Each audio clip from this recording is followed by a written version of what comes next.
आजकल जब भी इंस्टाग्राम ओपन करते हैं तो जामनगर में पहुंच जाते हैं। रिलायंस जियो के ओनर अंबानी जी की बेटे की प्री वेडिंग तो आपने देखी होगी।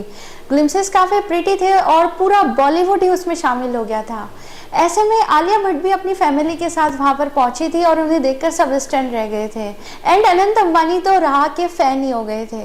आलिया भट्ट एक बहुत ही सुपर टैलेंटेड और सक्सेसफुल वुमेन है और एक एक्ट्रेस होने के साथ साथ वो एक अच्छी एंटरप्रेन्योर भी है। तो आइए बात करते हैं आज आलिया भट्ट के इवोल्यूशन हिस्ट्री की कि कैसे उन्होंने जो कभी एक टाइम पर ट्रोल हुआ करती थी फॉर हर जनरल नॉलेज। तुम्हें साउथ अफ्रीका का प्रेसिडेंट पता है? हाँ? Don't ask if you don't know, bro. Who is the president of India? Build किया 150 करोड़ की ब्रांड एडेमामा को। इसे फॉर्म करना इजी नहीं था। इनिशियल ईयर्स में आलिया भट्ट को काफी सारे रिजेक्शंस फेस करने पड़े। पब्लिक ने उनको अच्छे से एक्सेप्ट नहीं किया और नेपोटिज्म के लिए भी उनको जिम्मेदार ठहराया गया। पर धीरे धीरे अपने वर्क के थ्रू, अपनी मेहनत के थ्रू उन्होंने सबका माउथ शट कर दिया और इतना बड़ा ब्रांड बना के प्रूव कर दिया कि अगर हम लाइफ में कोई गोल सेट करते हैं और उसके टुवर्ड्स पूरे मोटिवेशन से मेहनत करते हैं तो हम उसे पाकर ही दिखा देते हैं। तो आइए बात करते हैं उनको ये आइडिया है कैसे और वो कौन सी मार्केटिंग स्ट्रेटेजीज थी जिनसे उन्होंने इसको इतना डेवलप किया। इनिशियल ईयर्स में आलिया भट्ट को सक्सेस की कोई गारंटी नहीं थी because she was uncertain of that point कि एक सेलिब्रिटी होने के डेस्पाइट भी उनके ब्रांड को इतनी सक्सेस मिल पाएगी या नहीं। तो एक दिन वो अपनी टीम के साथ ब्रेनस्टॉर्मिंग करने लगी और उन्होंने नोटिस किया कि मार्केट में ऐसा कोई ब्रांड नहीं है जो प्रेग्नेंट वुमेन्स और उनके किड्स के लिए सस्टेनेबल और eco friendly apparel line produce करता हो। और उसी समय उन्हें ये रियलाइजेशन हुआ कि क्यों ना कुछ ऐसा बनाया जाए। बट उन्होंने ये सब कुछ हवा में ही शुरू नहीं कर दिया। जब वो अपने एक्टिंग करियर के बारे में सीरियस हो गई थी उन्होंने अपनी एक इमेच्योर इमेज से उसे सीरियस में डेवलप किया और उसी समय उन्होंने जाना कि मार्केट में हम अगर कुछ भी लॉन्च कर देंगे तो वो इतनी जल्दी पॉपुलर नहीं होगा। और इसलिए उन्होंने अपनी टीम को इंस्ट्रक्ट किया कि आप कुछ गैप्स फाइंड आउट करो जो कि किड्स की लाइन में कोई भी ब्रांड फैमिलीज को प्रोवाइड नहीं कर रहे और जो किड्स केयर और फैमिली को कनेक्ट करने के लिए बहुत अच्छा सॉल्यूशन साबित हो। तब उन्हें ये आइडिया आया और उन्होंने एडेमामा की शुरुआत की। एडेमामा जो नेम है वो उनकी कैट से इंस्पायर्ड है क्योंकि वो उसे इतना एडोर करती है, लव करती है। तो उन्होंने सोचा क्यों ना एक ऐसा प्रोडक्ट निकाला जाए जिसे सारी फैमिलीज एडोर करें। तो उन्होंने इससे इंस्पायर होकर इसका नाम एडेमामा रखा। तो ब्रांड का नाम डिसाइड करने के बाद उन्होंने अक्टूबर 2020 में इसकी शुरुआत की और सस्टेनेबल और इको फ्रेंडली मोटिव के साथ उन्होंने एक किड्स का क्लोथिंग लाइन शुरू किया जो कि काफी इको फ्रेंडली, प्लास्टिक फ्री था। अगर आप अभी एडेमामा सर्च करते हैं तो आप 1000+ इन्फ्लुएंसर्स को उनके प्रोडक्ट रिव्यू करते हुए देख लेंगे। मिस आलिया भट्ट एक ऐसा क्लोथिंग ब्रांड ओन करती है जिसकी वैल्यूएशन 150 करोड़ से भी ज्यादा है। Fashion meets sustainability. Founded by actor Alia Bhatt, Edamama is all about the planet and the children. Their thoughtfully designed playwear sets for infants is nurturing them to care for the planet. And the numbers speaks for themselves. Edamama's valuation has grown over 10 times, reaching 150 CR since its launch.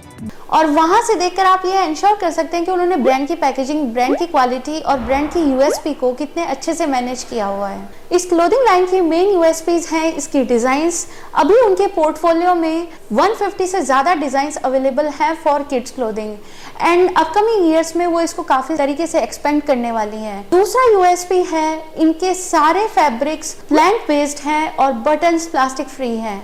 और इसकी special बात एक ये है कि जब भी वो अपने कस्टमर्स को कोई भी प्रोडक्ट डिलीवर करते हैं तो उसके साथ एक स्पेशल पोटली जरूर डिलीवर होती है और उसके अंदर आप फाइंड करेंगे एक सीड बॉल और उसके अंदर एक स्टोरी लाइन मेंशन होता है जो कि इन प्रोडक्ट्स को फैमिलीज के साथ इमोशनली कनेक्ट करता है।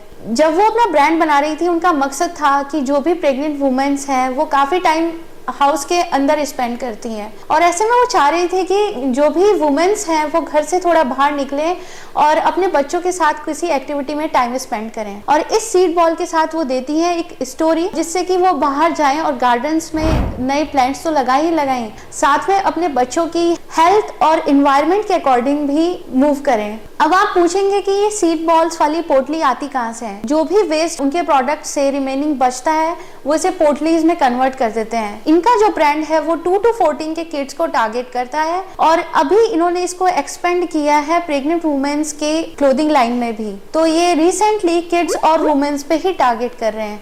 तो आप इनके ब्रांड से काफ़ी कुछ सीख सकते हैं। फर्स्ट ऑफ ऑल तो इनका विजन काफ़ी क्लियर था।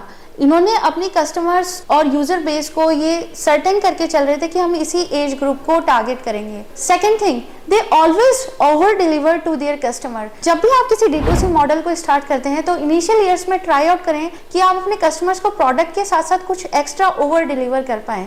इससे कस्टमर आपके प्रोडक्ट से जल्दी कनेक्ट करते हैं और वो काफ़ी एक्साइट भी हो जाते हैं आपके ब्रांड के साथ जुड़ने के लिए।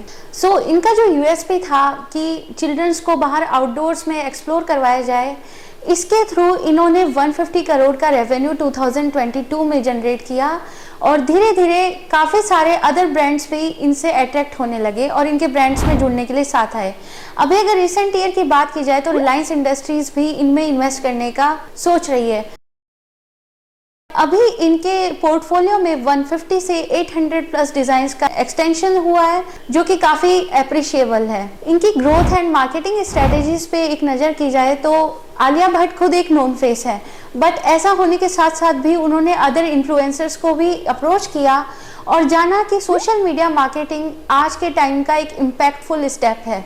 और अगर आप भी अपना ब्रांड शुरू करना चाहते हैं तो सोशल मीडिया मार्केटिंग आपके लिए बहुत ही एसेंशियल है। इन्होंने सेलिब्रिटीज को भी अप्रोच किया, उसके साथ साथ ही जो नॉन सेलिब्रिटी पीपल हैं जो कि अपने बच्चों के लिए कन्वीनियंट और इको फ्रेंडली क्लोथिंग लाइन ढूंढ रहे थे, वो भी इनके कस्टमर्स एंड मार्केटर्स बन गए। सेकेंड थिंग, इनका हेल्थ कॉन्शियस कंज्यूमर्स को टारगेट करना। एंड थर्ड थिंग, इनके collaborations with other retailers, food chains and eco friendly enthusiasts. But सबसे ज़्यादा जो इनके प्रोडक्ट का नाम स्प्रेड कर रहा था वो थी इनकी प्रोडक्ट क्वालिटी एंड इनोवेशन। इन्होंने अपनी टीम के साथ साथ हर क्वार्टर के बाद नए नए एक्सपेरिमेंट्स किए और किड्स क्लोथिंग लाइन को और भी इम्पैक्टफुल और इको फ्रेंडली बनाने का ट्राई आउट किया। अभी जो इनकी करंट पैकेजिंग है वो प्लास्टिक में है, but they are working on it. In upcoming years they will launch something eco friendly in packaging also. Alia Bhatt के अगर खुद के नेटवर्क की बात की जाए तो उनका नेटवर्थ है 550 करोड़ और अगर ब्रांड की मार्केटिंग साइज की बात की जाए, it is predicted that it will reach around 89 billion USD by 2025। एक अच्छे एंटरप्रेन्योर होने के साथ साथ ही वो एक अच्छी इन्वेस्टर भी है। अभी रिसेंटली ही उन्होंने Phool company and Nykaa and style cracker जैसे ब्रांड्स के साथ कोलैब किया है, उनमें इन्वेस्ट किया है और वो इनके प्रोडक्ट्स को खुद मार्केट भी कर रही हैं। तो आप जान सकते हैं कि एक इंडस्ट्री में कदम रखने के बाद आपको उसके लिए नए नए आइडियाज मिलते हैं और आपका विजन एक्सपेंड होता जाता है। आई होप इनके ब्रांड से आपने काफी कुछ लेसन्स लर्न किए होंगे और रिसेंटली अपने D2C मॉडल्स में भी उनको इम्प्लीमेंट करने वाले होंगे। I wish you all the best and ऐसे ही more business tips and updates के लिए हमारे चैनल को सब्सक्राइब कीजिए।